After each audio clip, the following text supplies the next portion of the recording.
warm welcome to Daily Dispatch, a show that gives you all the latest news and updates from the digital ecosystem. I'm Priya Sheth. Thank you very much for logging in. Time now to get you all the top news stories that we've been tracking for you this evening.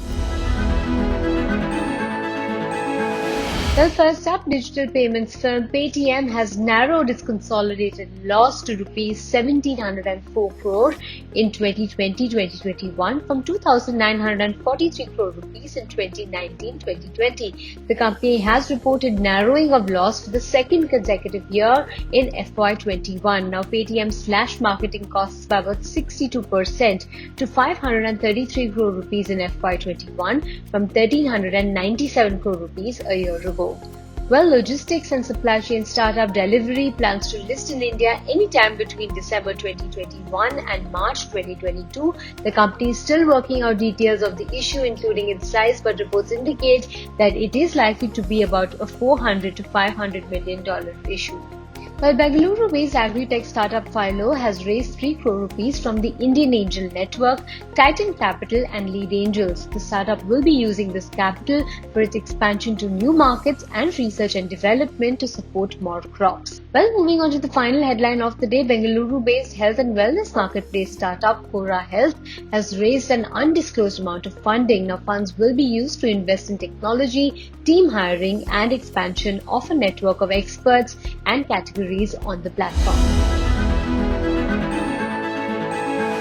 Well, moving on to our second segment, I have with me someone who has seen exponential growth over the last couple of months amidst this pandemic. It's an online business called Clovia, which also has an offline presence. Thank you very much, Pankaj, for joining us today. Pankaj is the CEO of Clovia. And I want to begin by asking you about the last couple of months. In terms of absolute growth, we understand that online businesses have seen significant growth across markets. What has been your experience out there? So yeah, thanks for having me here. See, again, it's not a very happy thing to say right now, considering the lot of issues that are going around. But I think it's been a very good time for businesses which operate on the online side. So for us, I think last 6 months have been phenomenally well. In terms of, just to give you a little sense, we have doubled the revenue in the last 5 months on the online side. Offline, of course, has gone down to almost zero, non-existent now. But the online continues to grow. We grew like around almost 15% last month. And an interesting bit is a majority of it is now coming from the smaller towns, right, which had always been our key focus. So this is pretty much in line with what we'd always targeted it was. So the same customer is responding extremely well right now, so which is a very good time. Right. When you talk about the first wave and the second wave of the pandemic, I'm talking about the kind of buying trends that are panning out. What has been your experience out there? Is the consumer sentiment better during the second wave as compared to what it was in the first? And also in terms of deliveries, there are lockdowns in several parts of the country. So how are you ensuring the supply chain at this point? Right. I think the first wave and the second wave, consumption pattern aside, I think this is I think the first wave was all about figuring out some way to sustain, to make keep the engine running in some ways. I think second wave was not about that, because there were no absolute lockdowns across the country. There was no stagnation of business, right?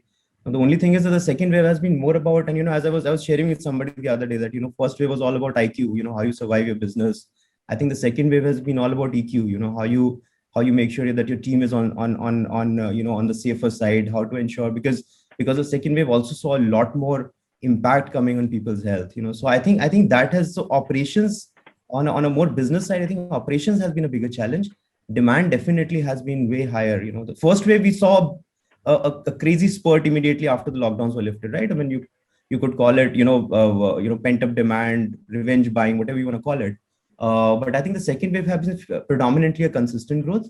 On the supply chain side, customers have been very patient. I think full credit to them. We could only do as much, but today also when we are shipping, we are putting in a disclaimer that so certain pin codes which are not active right now or might take a little while longer, we put in a little disclaimer that, hey, this is the timeline that it will take, and sometimes we even end up missing that, and all we can do is apologize, but at least the engine is running, and on the supply side also, in fact, a lot of my vendors, job workers, the close partners that I work with have been facing issues, but thankfully we are spread in geography across the country. So at no point of time it's like, you got an absolute shutdown of your of your incoming inventory. So that engine keeps running. Talk to us about the kind of growth that you've seen across categories. I've also seen that you've launched more products in the loungewear segment that's present, and primarily because of the work from home environment panning out, there are lot more people who are looking for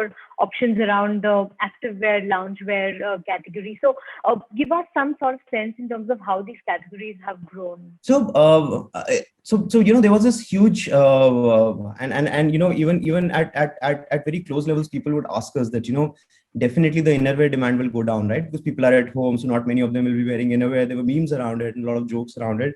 But what we've seen is that, innerwear as a category in absolute terms continues to grow, right? And we have a thesis around that, which I can touch. On the other category side, the contribution of other categories, specifically lounge has grown 10x for me in the last 6 months, right? And predominantly the reason for that is fairly simple, right? And as you rightly said, people are staying at home, and it's much easier to have I don't remember when I wore a shirt, a formal shirt last, right? I mean, it's predominantly like that. Then there are other categories that we guys launched. I mean, we launched personal care recently, and that has been, and the whole idea was that, we launched it as your healing mantra, right? And we said it's absolute 100% Ayurvedic products with the same kind of value prop that Clovia provides. And that again has been picked up extremely well. I think it's also in line with people now looking at things which are more calming effect on their lives, And athleisure is something that we just in fact warmed up, So we took some time to build that category out, because our R&D usually takes much longer, but when we have done the product, then we are the fastest in terms of bringing it out. So athleisure is fairly recent, but it is showing the loungewear trends now. I mean, it's literally like, passing a bit, and now the growth trajectory is coming from athleisure. So I think as the lockdown opens up, we will continue to see, loungewear kind of, doing its own sinusoidals, but athleisure, taking over the growth trajectory from there. What about a new category, which is basically the skincare and personal care category that you've launched? Are you looking at further deepening that category with launching more of such segments within personal care? And in terms of larger diversification, how would you see your revenue pie shaping up in terms of revenue contribution across sectors? So our thesis was very simple. I mean, as a brand, we have had a very, very intimate relationship with our end customers, and as my co-founder puts it, that a girl ends up sharing details with us as a business, as a friend, more than what she would probably end up sharing with a lot of her friends, right? I mean, so that kind of creates a very, very deep connect with the end customer, and thankfully all of that is translated into us understanding what is required, and how we kind of take care of those demands. For example, we started movement into the personal and intimate care via two routes. One was, there was an intimate need that so we realized that there is no clean no great intimate wash product that was out there, and that was the first thing that we did. And we launched a product. It was a stellar success. And then when we launched our maternity range, we realized that there were a lot of issues with the mothers were still facing, and very, very specific. Again, we've always been a solution-based business, right? So we addressed specific problems. We said, okay, these are the 4 problems that a woman faces. And sometimes, when I would go back to the team and say, hey, this may not even be this specific product you're launching, I don't see it being very big. And I was just shut down by my team. They said, if it's solving a problem, you keep your business aside, solve it. And I think that thought process worked very well, because as you started to grow that up, all of a sudden the category started shaping brilliantly well. So on a broader perspective question, I think we will continue to be the brand which caters to all things intimate. Personal care again is a very intimate part of somebody's wardrobe. Skin, hair, intimate parts. All of these things are very, very close to to a person, and lingerie, and so I come from a very traditional family which used to have a store, a lingerie store before I went to IIT, right? And if you look into a tier 2, tier 3 town also, you will always realize that personal care and lingerie is always sold together in a tier 3 town, and there's a thesis, a reason around it, right? The bigger brands across the world have proven that thesis. We have now people from across the world who are supporting us in the process. So we'll continue to do that. I think on a broader perspective, we will always stick to the intimate side of addressing the needs. I think that is a core focus that we'll always be very, very careful about. Talking about this kind of expansion and the kind of plans that you have in mind, I believe that you raised some funds in December 2020.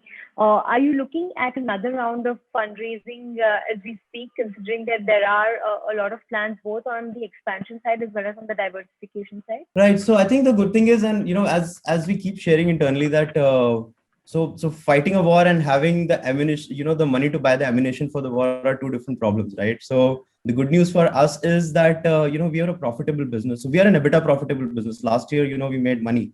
So which not many e-commerce businesses have the comfort of saying, right?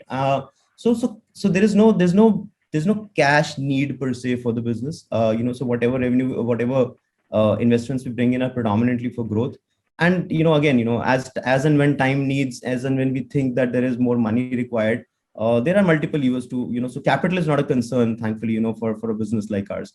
If you need working capital, there are much easier ways to kind of get that, right? So as and when we need the capital, we'll keep raising it, but there's no immediate requirement. The growth strategies which are in place they're not dependent on capital to be raised before that happens. So thankfully. Right. In terms of revenue targets, what kind of revenue targets are you aiming at for FY22? I can't give you a number, but what I can tell you very clearly is that today, up till last March, we were selling around, piece every 5 seconds. By the end of this year, I've been given a target to sell one every 2.5 seconds, right? So that's so tuck sold. That's what I'm supposed to do. So I'm fairly under a lot of excitement all the time. So the idea would be to double up the revenue. But right now we are on track to go beyond. Clearly, I think that's something that we can very clearly envision right now, because what we were supposed to be at a run rate for by the end of next quarter, we managed to do it within the first quarter itself. So all the targets are changing now. Wow, that's interesting. A final question to you, Pankaj, before I let you go. One thing that you would characterize as the secret sauce for your success so far, what do you think is that one USP that stands out for you as an entrepreneur? It's again, so always, I think it's very simple, just follow maths and physics. The laws of physics and the laws of maths are sacrosanct. Everything is, everything is story, right? So, if gross margins don't add up, you will not have money to, you will always need money from outside, right? If you don't have enough fuel and you try to push your rocket too high, the laws of physics and gravity will start playing a role. I think as long as you keep your maths and physics in place, you're sorted. I think that's one.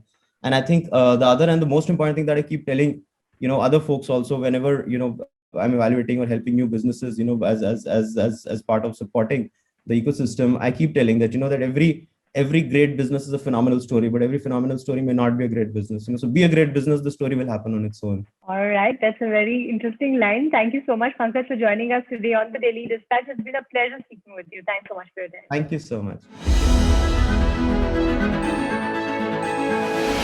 Well, time now to wrap up this edition of the Daily Dispatch. I'll catch you tomorrow at 5 p.m. Goodbye and stay safe.